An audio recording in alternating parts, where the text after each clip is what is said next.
Morning, dear friends. Welcome to my channel Studies on Assam. Dear friends, আজি আমি arts and লিটাৰেচাৰৰ ওপৰতে আৰু কেইটামান ইম্পৰ্টেণ্ট কুৱেশ্যন ডিছকাছ কৰিম। তো আহক আমাৰ ফাৰ্ষ্ট কুৱেশ্যনটো হৈছে which of the following is classical dance form of Assam. নিম্নলিখিত কোনটো অসমৰ শাস্ত্ৰীয় নৃত্যশৈলী? আমাৰ অপশ্যন কেইটা হৈছে অপশ্যন এ বিহু নৃত্য, অপশ্যন বি শাস্ত্ৰীয় নৃত্য, অপশ্যন বি বুগৰুম্বা ডান্স আৰু অপশ্যন ডি দেওধানী ডান্স। এইটো ৰাইট আনচাৰটো হৈছে আমাৰ অপশ্যন বি শাস্ত্ৰীয় নৃত্য। নেক্সট কুৱেশ্যনটো হৈছে which of the following is the example of girls গগনা। নিম্নলিখিত কোনটো ছোৱালীৰ গগনাৰ উদাহৰণ হয়?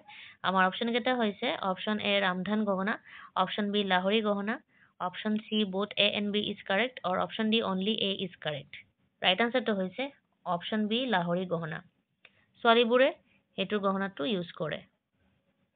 নেক্সট কুৱেশ্যনটো হৈছে which of the following is also' known as আমেথি ফেষ্টিভেল। নিম্নলিখিত কোনটোক আমেথি ফেষ্টিভেল বুলি কোৱা হয়?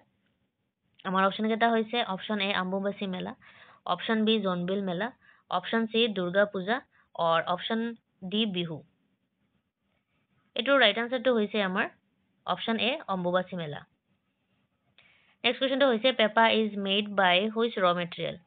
কোনটো সামগ্ৰীয়ে পেপা তৈয়াৰ কৰা হয়? অপশ্যন কেইটা হৈছে আমাৰ option A bamboo, option B deer horn, option C cow horn আৰু option D buffalo horn. Right আনচাৰটো হৈছে আমাৰ option D buffalo horn. Next কুৱেশ্যনটো হৈছে ইন হুইচ ডিষ্ট্ৰিক্ট ভোৰতাল নৃত্য ৱাজ এ ডান্স ফৰ্ম। কোনখন জিলাত ভোৰতাল নৃত্য এটা নৃত্য ৰচনা হয়? আমাৰ অপশ্যন কেইটা হৈছে option A Barpeta, option B Dibrugarh, option C Kamrup আৰু অপশ্যন ডি বাক্সা। ৰাইট আনচাৰটো হৈছে আমাৰ অপশ্যন এ বৰপেটা। নেক্সট কুৱেশ্যনটো হৈছে Gosai Phurua is related to which festival. Gosai Phurua কোন উৎসৱৰ সৈতে সম্পৰ্কিত? আমাৰ অপশ্যন কেইটা হৈছে option A Rakhi, option B Raj, option C Holi আৰু অপশ্যন ডি বিহু। ৰাইট আনচাৰটো হৈছে আমাৰ option C Bihu, Bihu festival. Correction option C Holi festival. Next কুৱেশ্যনটো হৈছে Herja is a musical instrument of which of the following ethnic group.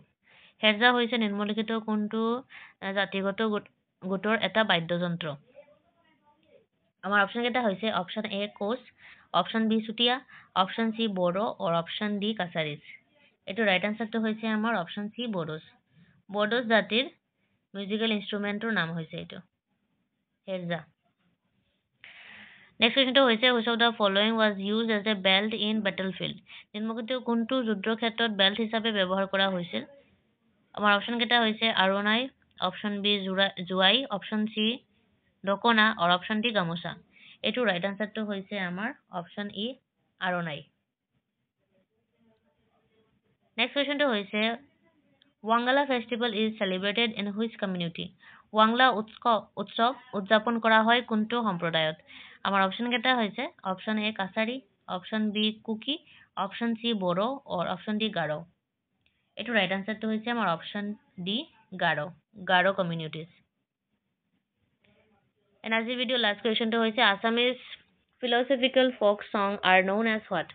অসমীয়া দাৰ্শনিক লোকগীতক কি বুলি কোৱা হয়? আমাৰ অপশ্যন কেইটা হৈছে option A Borgeet, option B Tokari গীত, অপশ্যন চি হাইদাং গীত আৰু option D none of this. এইটো ৰাইট আনচাৰটো হৈছে আমাৰ অপশ্যন বি টোকাৰী গীত। চ' ফ্ৰেণ্ডছ এইখিনি আজি আছিলে আমাৰ ভিডিঅ'ত আৰ্ট এণ্ড লিটাৰেচাৰৰ ওপৰতে। আমি আৰু কেইটামান ইম্পৰ্টেণ্ট কুৱেশ্যন লৈ আহিম আৰ্টছ এণ্ড লিটাৰেচাৰৰ ওপৰতে। থেংক ইউ ছ' মাছ। আমাৰ ভিডিঅ'খন যদি চাই আপোনাৰ ভাল লাগি থাকে আমাৰ চেনেলটো লাইক এণ্ড ছাবস্ক্ৰাইব কৰিব।